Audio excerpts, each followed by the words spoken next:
ヨンジーの中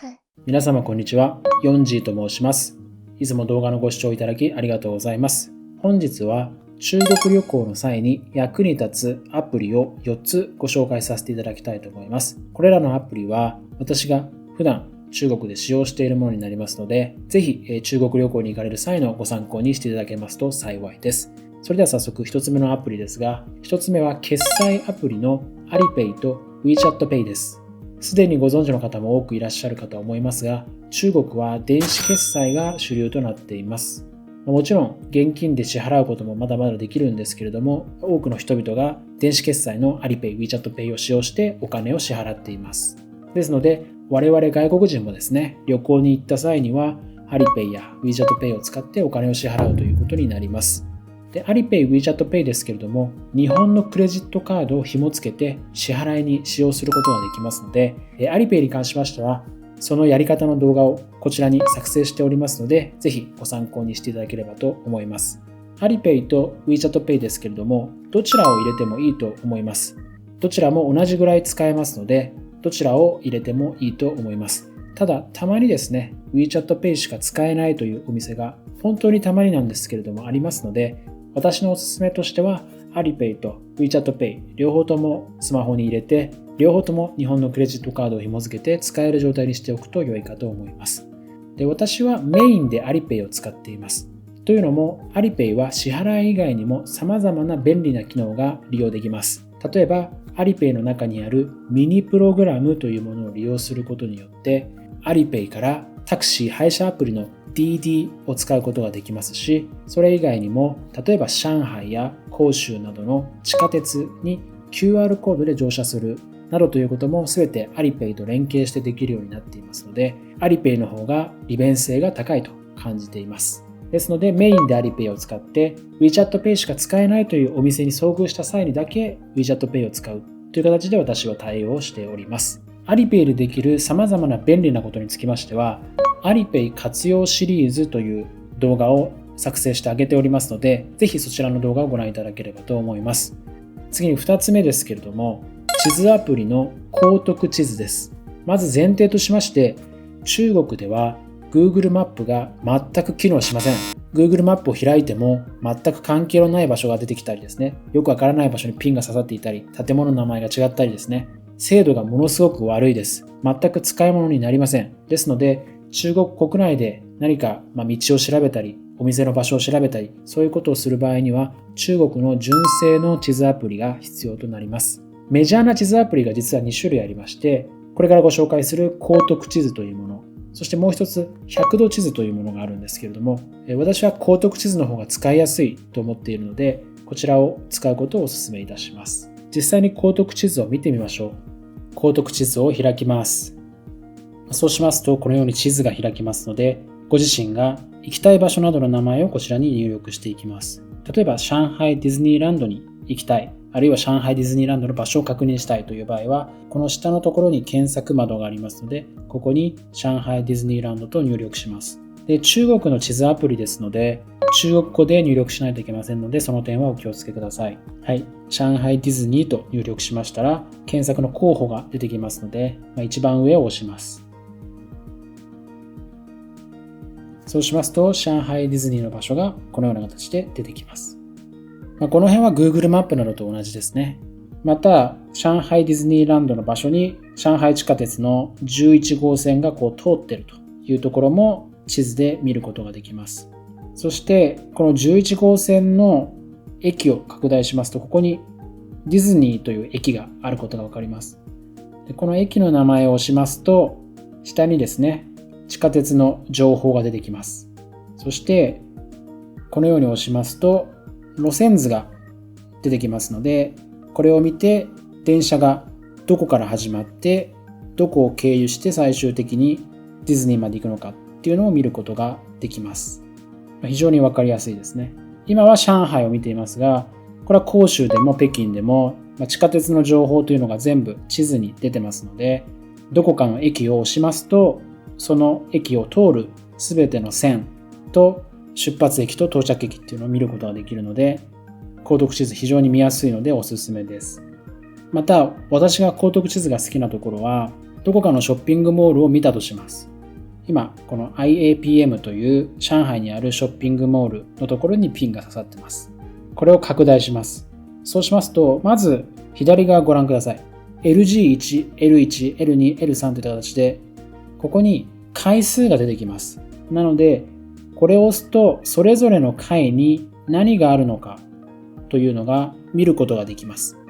例えば、2階にはこういった店があると。3階にはこういった店がある。スタバがあったりしますね、ここには。4階にはこういった店がありますよ。5階にはこういった店がありますよっていうのが階数ごとに見ることができるので、とてもわかりやすいです。また、下の方にスライドすると、それぞれのお店の情報などもここに出てきてますので、例えば2階にあるお店の情報とかっていうのもここで見ることができるので、非常におすすめです。さらに、例えば近くにコンビニがあるかどうか調べたいっていう場合は、こちらの附近というピンのマークを押します。例えばこの美食というのを押しますと、今自分がいる場所の近くのレストランっていうのが出てきます。この右側の酒の店、これは中国語ではホテルという意味ですけれども、これを押すと自分が今いる場所の近くのホテルというのが出てきます。こういった形で今自分がいる場所の付近に何があるかみたいなものも検索して出すことができるので、非常におすすめの地図アプリになっています。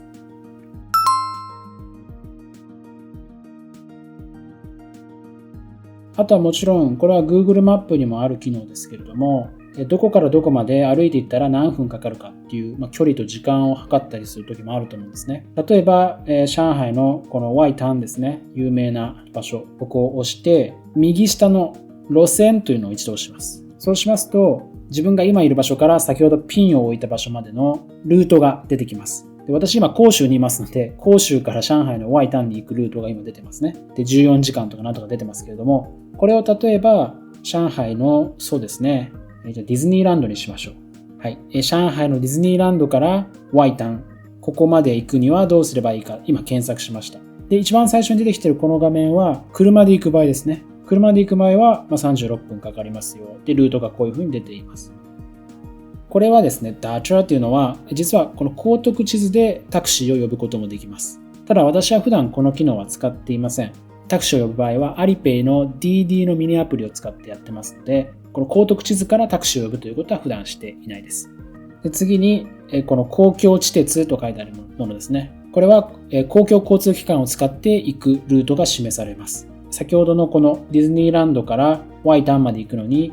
どのようなルートで行くかっていうのが書いてあります。一番上を押してみましょう。このようなルートで行きますよと。まず11号線に乗って、16号線に乗り換えて、2号線に乗り換えて、最終的にはそこで降りますと。で、それぞれのルートもここにこう書いてあります。で、所要時間がだいたい1時間ぐらいですよ。で、右側のこちらですけれども、これは自転車で行く場合ですね。自転車で行く場合のルートと、あとは所要時間というのが出てきます。で、さらにこの歩行というのを押しますと、歩いていく場合ですね。歩いていく場合のルートと所要時間というのが出てきます。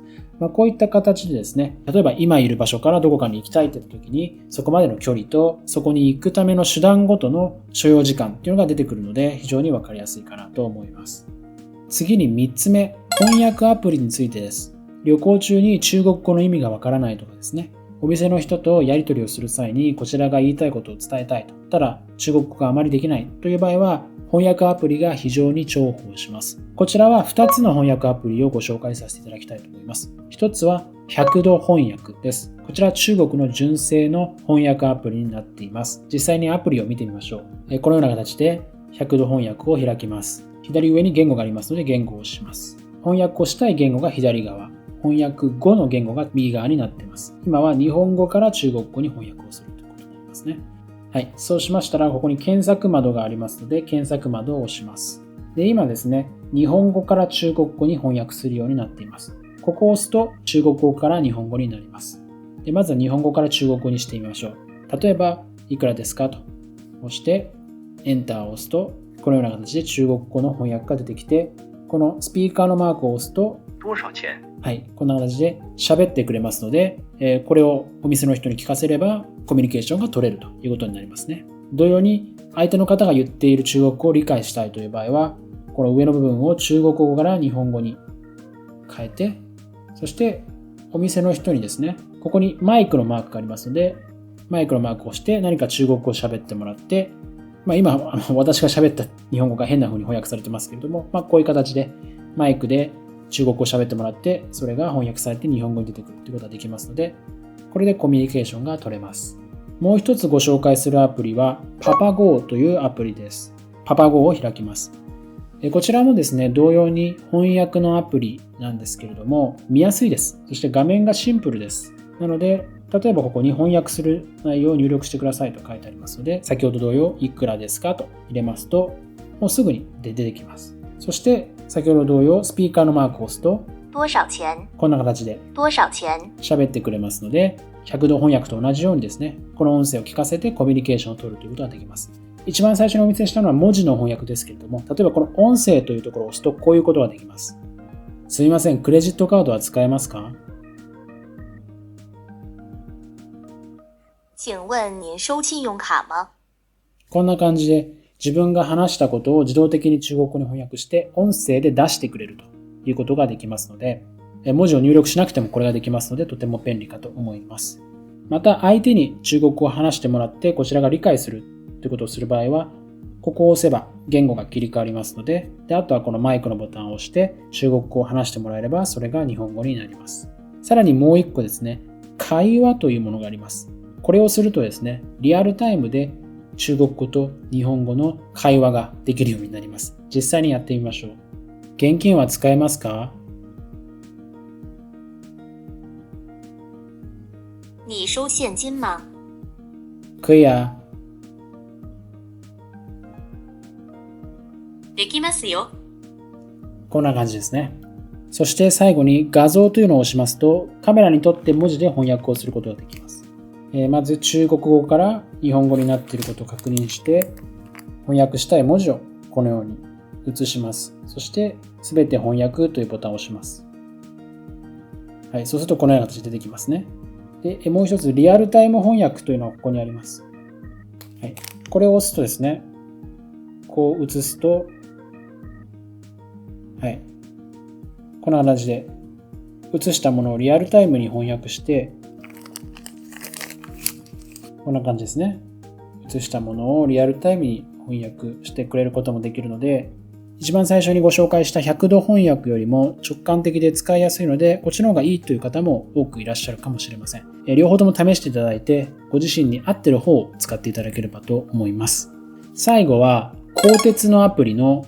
鉄路12306というアプリです。中国の高速鉄道、鋼鉄に乗る場合にチケットの予約が必要になりますけれども、このアプリを使うことでアプリ上でチケットの予約をすることができるようになります。中国で鋼鉄に乗る予定がある方は、こちらの鉄路12306、このアプリをダウンロードしていただいて、鋼鉄を予約していただければと思います。このアプリの使い方に関しましては、こちらに動画を作っておりますので、ぜひこちらの動画をご参考の上、進めていただければと思います。本日は中国で旅行する際に非常に役立つアプリを4つほどご紹介させていただきました。これら以外にもいくつか細かいアプリはあるんですけれども、やはり決済、地図、翻訳、この3つに関しては、押さえておかないといけないところになるかと思いますので、本日の動画ご参考にしていただいて、もし使ってみたいというアプリがあるようでしたら、ぜひお使いいただければと思います。本日の動画の内容に関しまして何かご質問やご意見などございましたら、ぜひコメント欄までお願いいたします。それでは最後までご視聴いただきましてありがとうございました。また次の動画でお会いしましょう。さようなら。